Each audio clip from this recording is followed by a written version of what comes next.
श्रीमद्देवी भागवत पंचम स्कंद भक्त करो। आज आपको श्रीमद्देवी भागवत में भगवती के श्री विग्रह से कौशिक का पार्कित देवी का कालिका रूप में परिणित चंडमुंड से देवी के अद्भुत सौंदर्य को सुनकर शुभ का सुग्रीव को दूत बनाकर भेजना, जगदम्बा का विवाह के विषय में अपनी शर्त बताना। यह कथा आपको बताऊंगा, आप इसको ध्यानपूर्वक सुनिए। कथा सुनिए। ब्याज जी बोले, हे राजन, तब शत्रुओं से संत्रस्त देवताओं के इस प्रकार स्तुति करने पर भगवती ने अपने शरीर से एक दूसरा रूप प्रकट कर दिया। जब भगवती पार्वती के विग्रह कोश से अंबिका प्रकट हुई, तब वे संपूर्ण जगत में कौशिकी इस नाम से कही जाने लगी।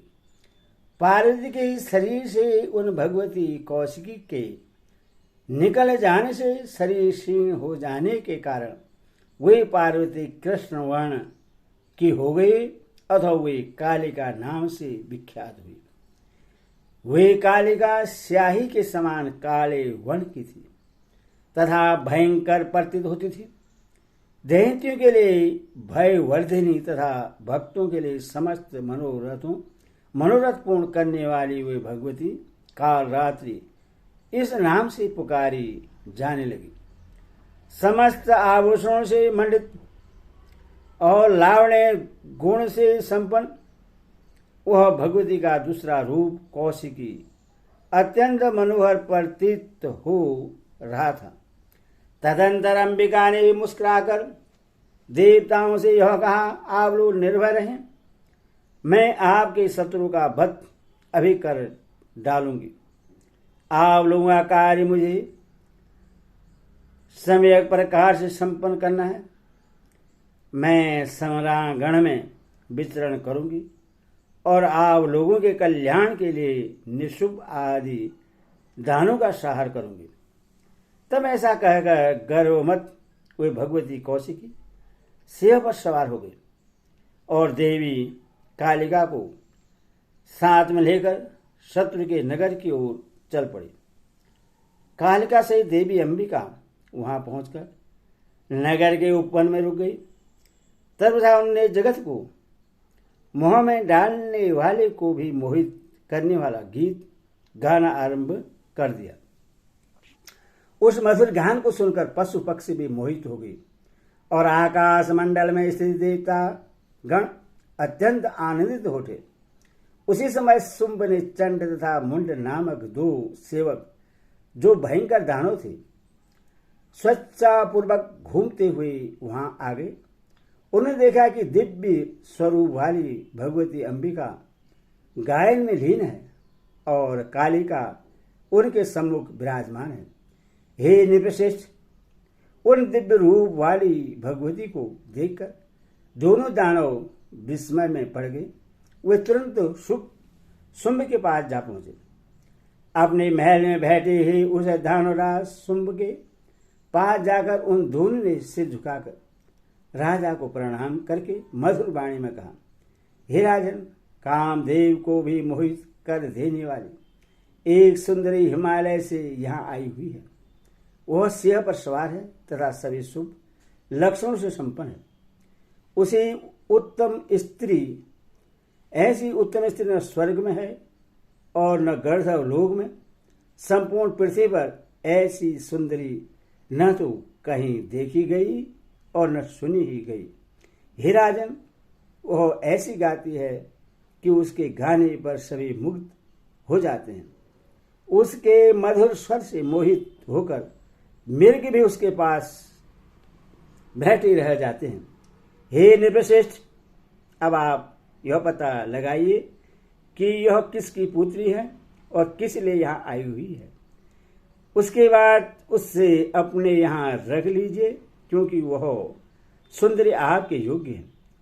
यह जानकर प्राप्त करके आप उस सुंदर नेत्र वाली स्त्री को अपने घर ले आइए और अपनी भार्या बना लीजिए, क्योंकि ऐसी स्त्री निश्चित रूप से संसार में नहीं है। हे राजन, आप देवताओं के संपूर्ण रत्न आप देवताओं के संपूर्ण रत्न अपने अधिकार में कर चुके हैं, तो फिर ही निर्वश्रेष्ठ इस सुंदरी को भी आप अपने अधिकार में क्यों नहीं कर लेते।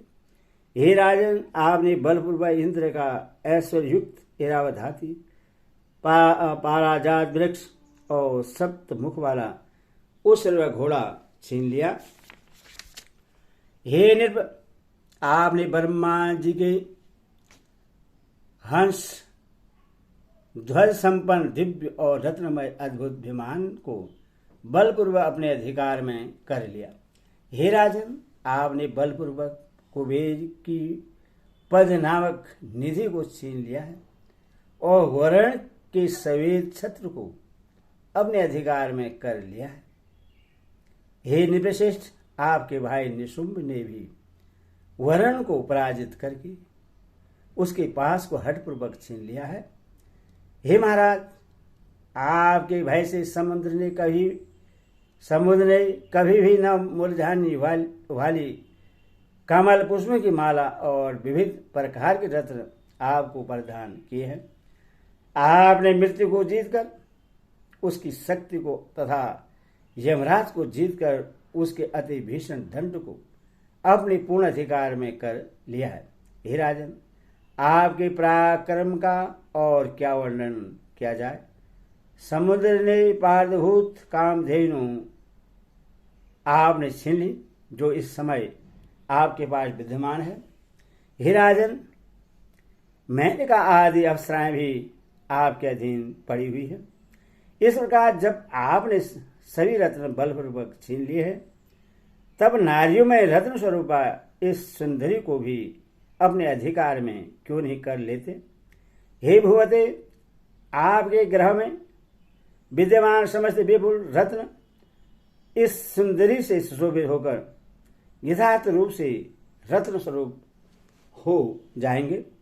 हे दैत्यराज, तीनों लोगों में ऐसी सुंदरी स्त्री नहीं है, अतः आप उस मनोहारिणी स्त्री को शीघ्र ले आइए और अपनी भार्या बना लीजिए।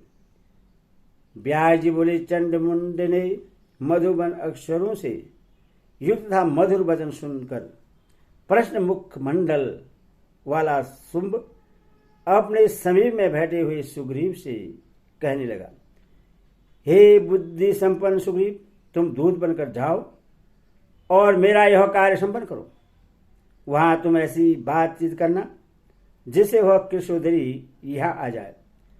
बुद्धिमान पुरुषों को स्त्रियों के विषय में साम और दान इन दो उपायों का प्रयोग करना चाहिए, ऐसा श्रृंगार रस के विद्वानों ने कहा है। भेद नीति का प्रयोग करने पर रस का आभास मात्र हो जाता है और दंड नीति का प्रयोग करने पर रस भंग हो जाता है। अतः विद्वान पुरुषों ने इन दोनों को दोषपूर्ण बताया। हे दूत, ऐसी कौन स्त्री होगी जो शाम दान इन मुख्य नीतियों में संपन्न मधु तथा हास परिहास से परिपूर्ण वाक्यों के द्वारा काम पीड़ित होकर बस में न हो जाए। व्यास जी बोले, शुंभ के द्वारा कही गई अत्यंत पीड़ित तथा चातुर्यपूर्ण बात सुनकर सुग्रीव बड़े वेग से उधर चल पड़ा जहां जगदम्बिका विराजमान थी। वहां पर उसने देखा कि एक सुंदर मुख वाली युवती सिंह पर सवार है। तब जगदम्बा को प्रणाम करके वह मधुर वाणी में कहने लगा, दूत बोला, हे सुजघने, देवताओं के शत्रु राजा शुंभ सर्वांग सुंदर और पराक्रमी हैं। सबको जीत कर वे तीनों लोगों के अधिपति हो गए हैं।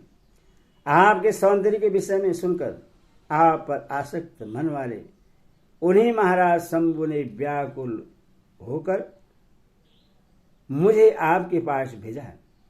हे तनभंगी दैत्यपति शुंभ ने आपको प्रणाम करके जो प्रेम पूर्वक वचन कहा है, उनके उस वचन को आप सुने। हे कांते, मैंने सभी देवताओं को जीत लिया है। इस समय मैं तीनों लोगों का स्वामी हूं।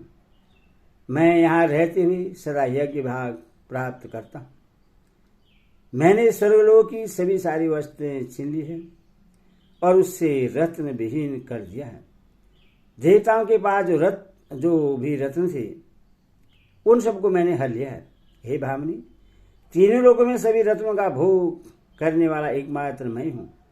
देवता, दैत्य और मनुष्य ये सब मेरे अधीन रहते हैं। तुम्हारे गुणों ने कानों के मार्ग से मेरे हृदय में प्रवेश करके मुझे पूर्ण रूप से तुम्हारे बस में कर लिया है। अब मैं क्या करूं? मैं तो तुम्हारा दास बन गया हूं। हे रंभरो, मैं तुम्हारे अधीन हूं। तुम मुझे जो भी आज्ञा प्रदान करो उससे मैं करूंगा। हे सुंदर अंगों वाली, मैं तुम्हारा दास हूं। काम बाण से मेरी रक्षा करो। हे मरालाक्षी, तुम्हारे अधीन हुए मुझ कामातुर को तुम स्वीकार कर लो और तीनों लोगों की स्वामिनी बनकर उत्कृष्ट सुखों का उपभोग करो।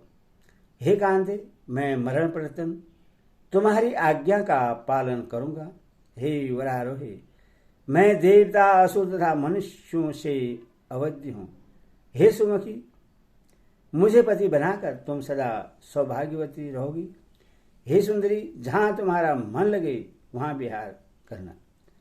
मन में मद से अससाई हुई हे कामनी, मेरे स्वामी, उन शुंभ की बात पर अपने मन में भली बात विचार करके तुम्हें जो कुछ कहना हो उससे प्रेम पूर्वक मधुर वाणी में कहो।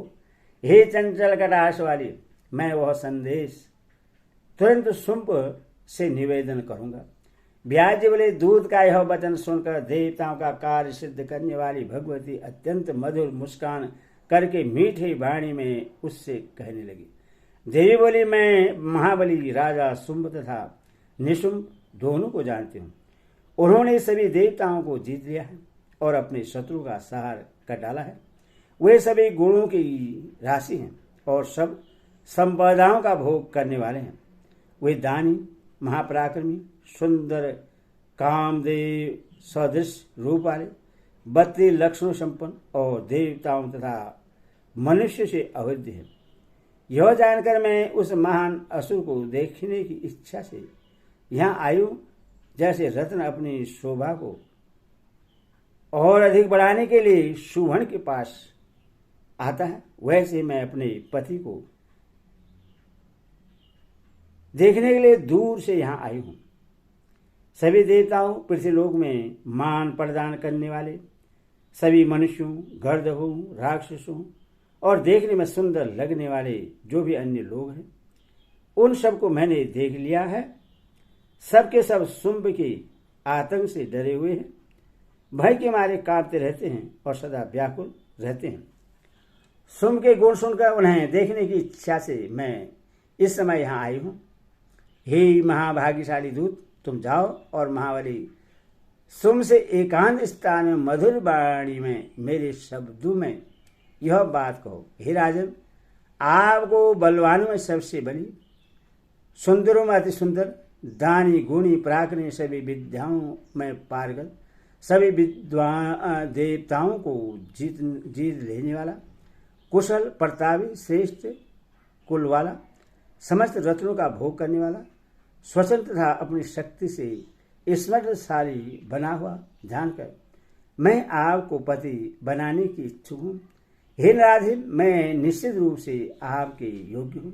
हे महामती, मैं आपके इस नगर में अपनी इच्छा से आया हूँ, किंतु हे राक्षस श्रेष्ठ, मेरे विवाह में कुछ शर्त हैं। हे राजन, पूर्व मैंने सखियों के साथ खेलते समय बाल स्वभावश अपने शारीरिक बल के अभिमान के कारण संयोग से उन सखियों के समझ एकांत में यह प्रतिज्ञा कर ली थी कि मेरे समान पराक्रम रखने वाला जो वीर रण में मुझे सर्वस्व रूप से जीत लेगा, उसके बलाबल को जानकर ही मैं पति रूप में उसका वरण करूंगी। मेरी यह बात सुनकर सखियों ने मन में बड़ा विस्मय हुआ और वे जोर जोर से हंसने लगी। वे कहने लगी, इसने शीघ्रतापूर्वक यह कैसी विषण तथा अद्भुत प्रतिज्ञा कर ली। अतएव हे राजेंद्र, आप भी मेरे ऐसे पराक्रम को जानकर यहीं पर अपने बल से मुझे जीत कर अपना मनोरथ पूर्ण कर लीजिए। हे सुंदर, आप अथवा आपका छोटा भाई संग्राम में आकर युद्ध के द्वारा मुझे जीत कर मेरे साथ विवाह कर ले। एदेशं देवी भागवत महापुराण सहितारम पंचम स्कंदे देव्यानां सुग्री दूतायो सौवर्धकथन नाम 3 अध्याय।